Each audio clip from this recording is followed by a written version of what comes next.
ya dia akan kembali ke jalurnya. Tapi di sini pada saat kawan-kawan ingin melanjutkan misi, jangan tunggu sampai baterainya habis 18%. Assalamualaikum warahmatullahi wabarakatuh. Rekan-rekan si komodonya, jumpa lagi dengan Gule Rampo.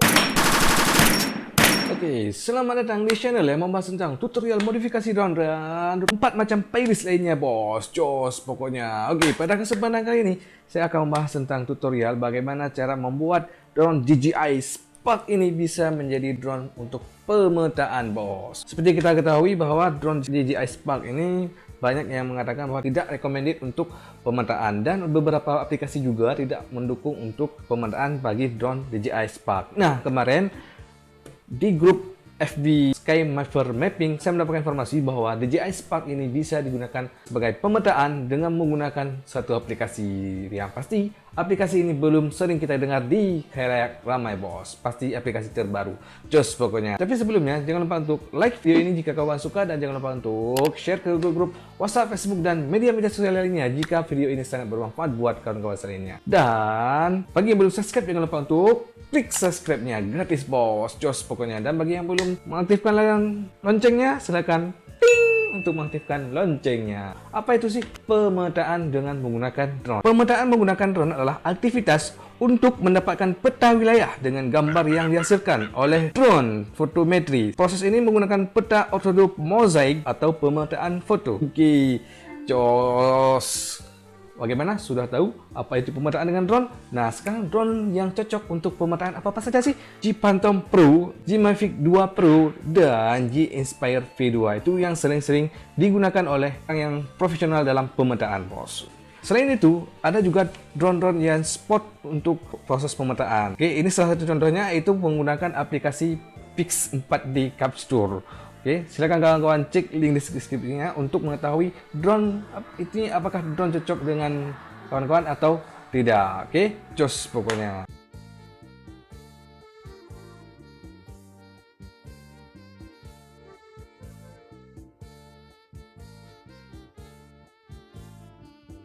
Nah, sekarang bagaimana dengan drone DJI Spark? DJI Spark bisa diajak untuk pemetaan, hanya saja banyak APK yang tidak mendukung. Seperti drone deploy, hanya bisa melakukan pemetaan pada saat pertama diinstal. Pada saat ingin melanjutkan keesokan harinya, maka langsung error.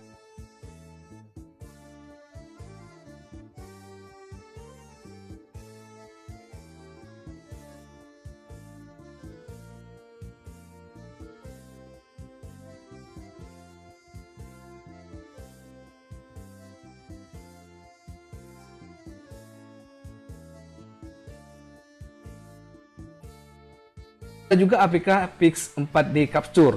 Ada pilihan untuk drone DJI Spark. Pada saat mau dikoneksikan dengan drone, malah tidak terdeteksi baik misi dan lain sebagainya.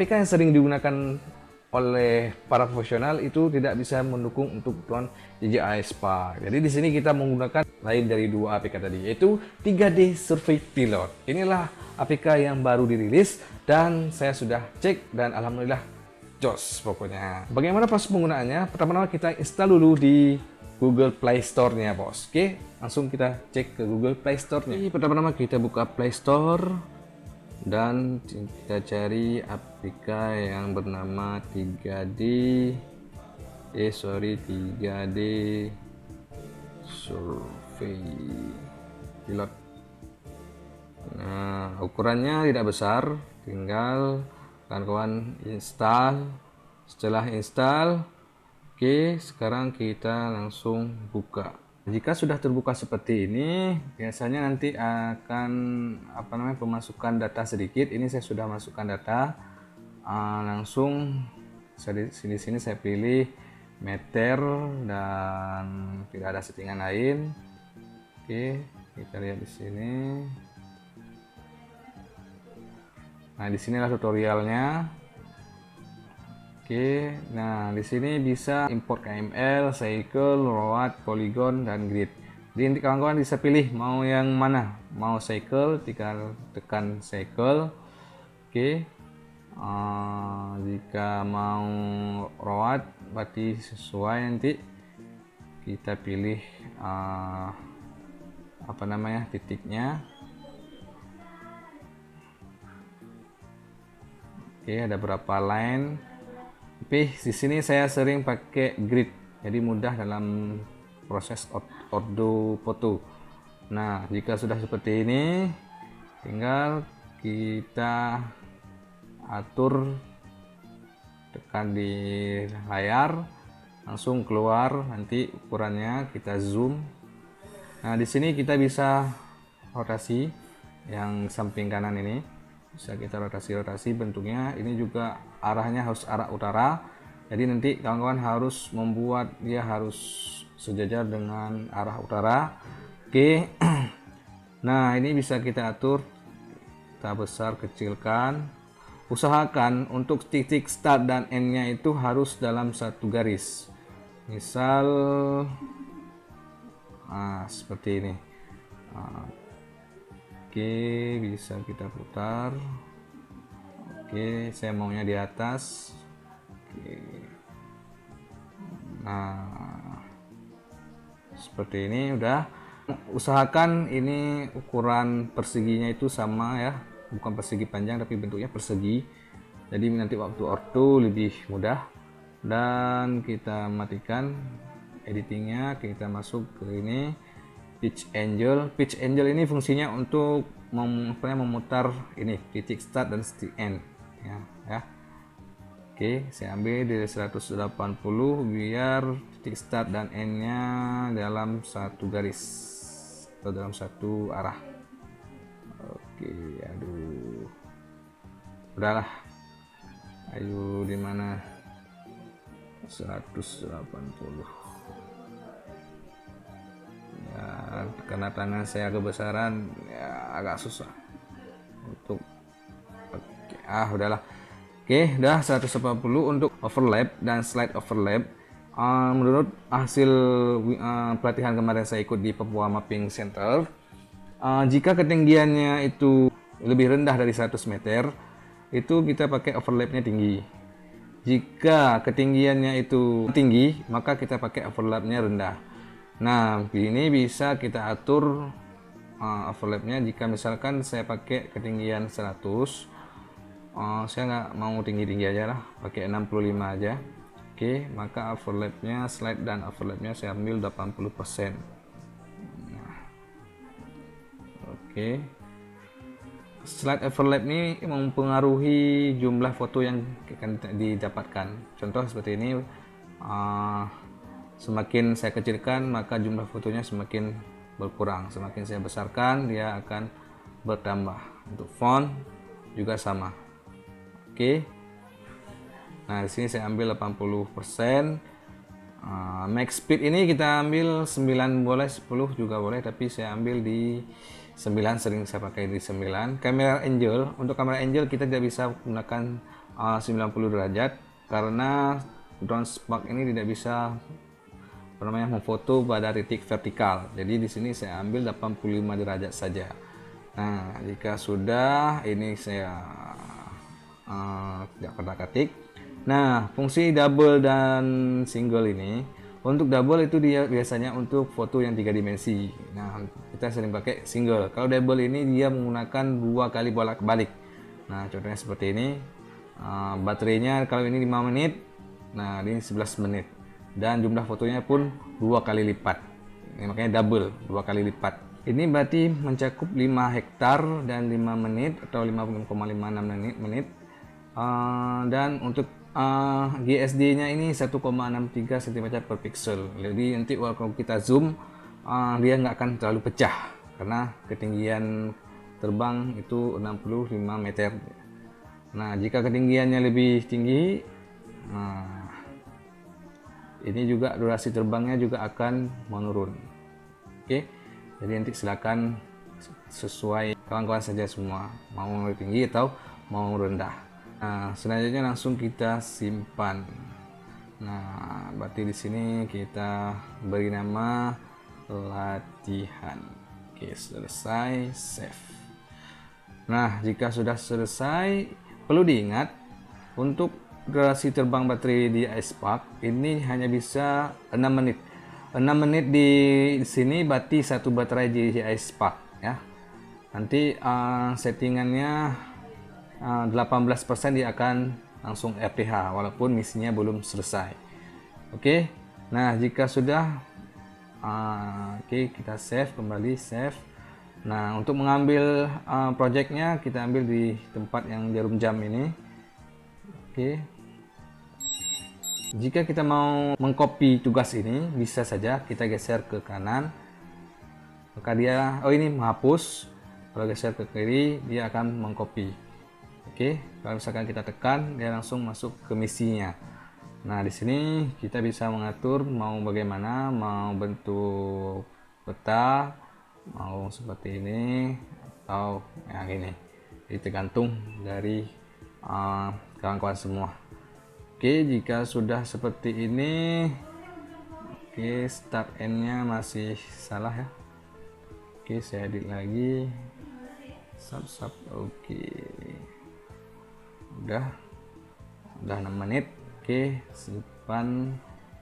Oke, simpan. Kalau udah simpan, langsung kita tes terbangkan ya. Saya hidupkan drone, hidupkan remote. Oke, kita tunggu sampai proses binding selesai.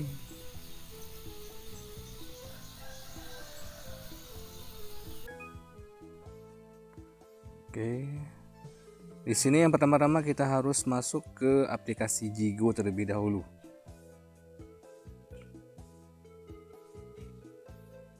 Oke, GoFly.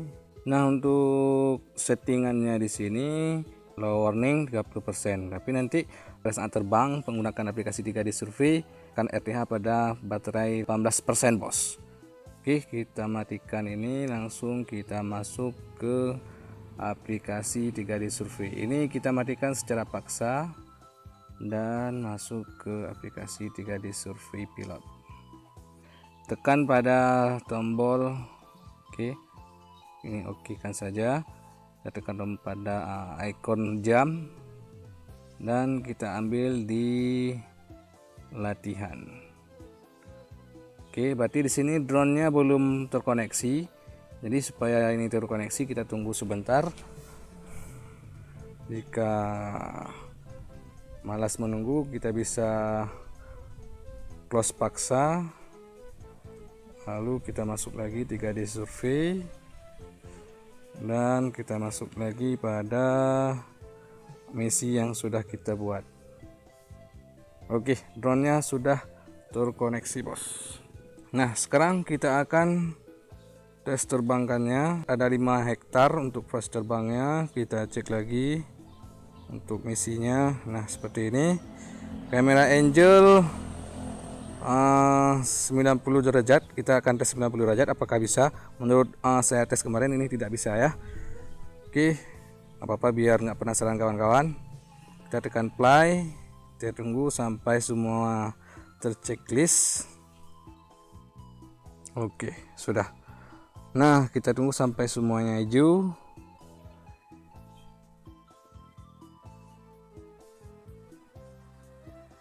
Ya, oke, sudah. Langsung kita tekan play dan drone langsung terbang.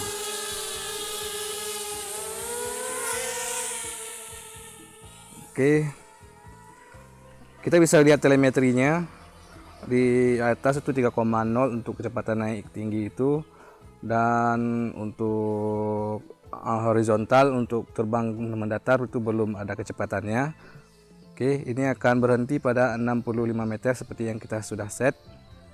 Nah, ini biasanya pada saat sudah mau berjalan ke misi dia sudah nunduk ke bawah untuk kameranya, tapi karena ini saya gunakan 90 derajat, jadi dia tidak bisa ke bawah. Jadi kita cancel mission dulu, kita matikan tombol RTH-nya dengan menekan tombol H. Oke, drone-nya masih di atas, kita ganti kamera angle-nya itu ke 87, kita coba ya. Oke, kita save. Oke, kita suruh misi lagi. Ini bisa kita batal misi pada saat sedang terbang. Kita atur lagi misi, kita lanjut langsung bisa lagi. Oke, kita cek.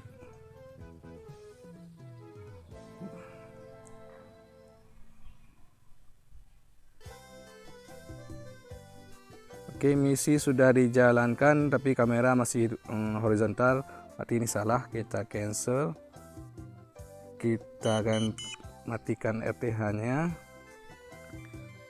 Oke, untuk ini berarti saya biasanya menggunakan 85. Oke, saya ambil di 85, save, dan kita tunggu sampai hijau semua. Oke, kamera lagi error.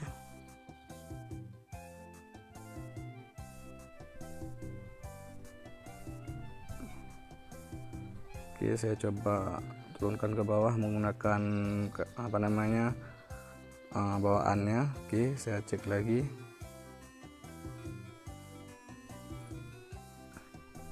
Oke, kamera masih error. Saya coba foto secara manual.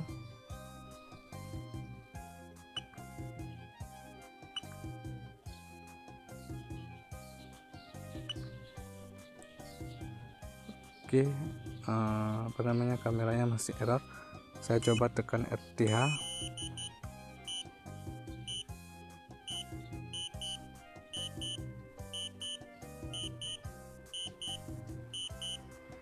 Oke, nampaknya error pada pemotoan. Oke, saya cancel. Saya tekan lagi continue. Oke, sudah. Tadi ada error sedikit, berarti ini akan continue misi ya. Langsung kita lihat apakah dia akan kembali pada jalur yang error tadi. Ya, dia akan kembali ke jalurnya. Tapi di sini pada saat kawan-kawan ingin melanjutkan misi, jangan tunggu sampai baterainya habis 18%. Tapi misal sudah 25%, langsung batalkan misinya dan nanti akan dilanjutkan. Oke, ini kayaknya beda jalur ya.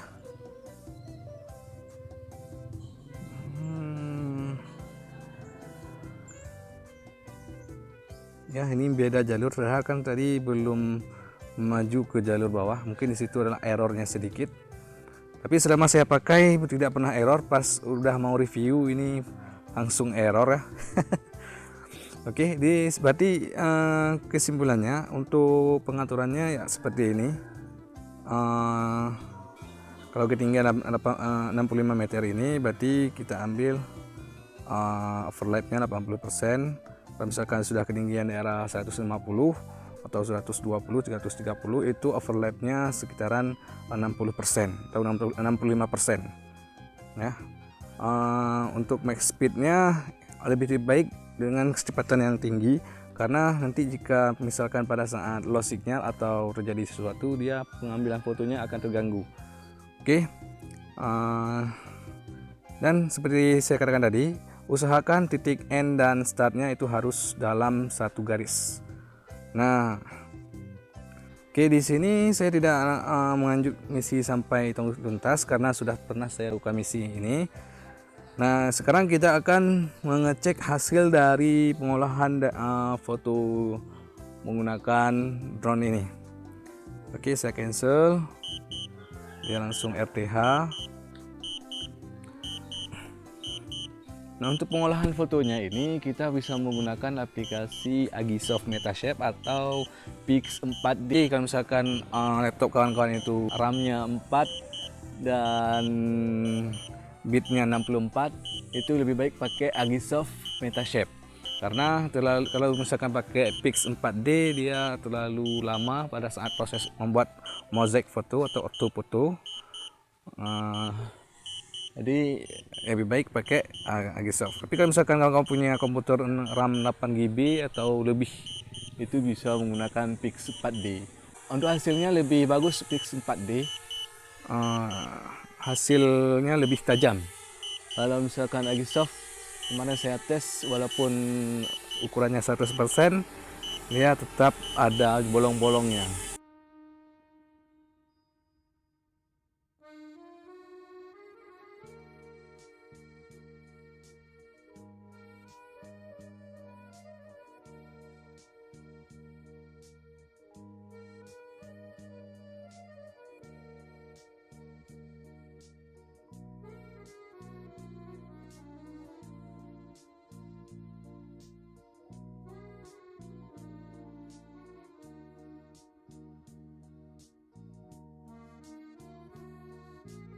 Jos kan, terima kasih sudah menonton dan mohon maaf jika ada kekurangan. Jangan lupa untuk like, share, dan subscribe channel Guliram Popos. Jos pokoknya. Oke, assalamualaikum warahmatullahi wabarakatuh. Salam kreatif. Bye.